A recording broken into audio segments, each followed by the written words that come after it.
It looks like we have a truce in the Iran war.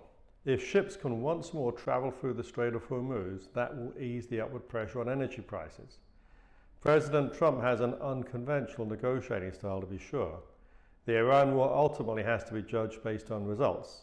Events on the ground can change rapidly. But US natural gas stocks, including LNG exporters, all dropped on news of the ceasefire because presumably Qatari gas will once more be moving towards its customers.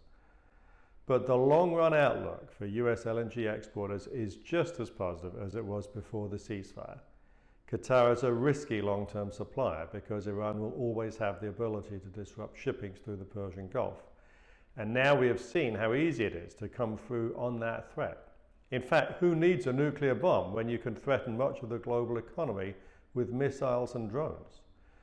The other thing is that Trump has around 2.5 years left. It's hard to negotiate with someone who's a little bit crazy.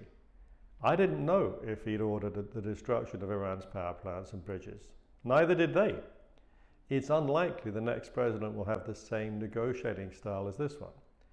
Iran will probably rebuild their offensive capability and bide their time for the next president. US LNG will retain its advantage of predictability of supply.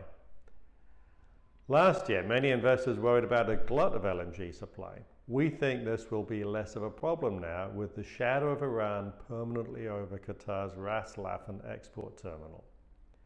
The other thing is that while high Asian and European LNG prices are good to an extent, we don't want them so high that it causes demand destruction. Countries in Asia have already begun switching to coal. We want global LNG prices to be just below the level that makes buyers consider other options. When commentators talk about a healthy correction, I'm usually skeptical, but a little bit of softness in global LNG prices improves affordability. Better to be long-term greedy than just chasing short-term profits. The outlook for US natural gas remains strong.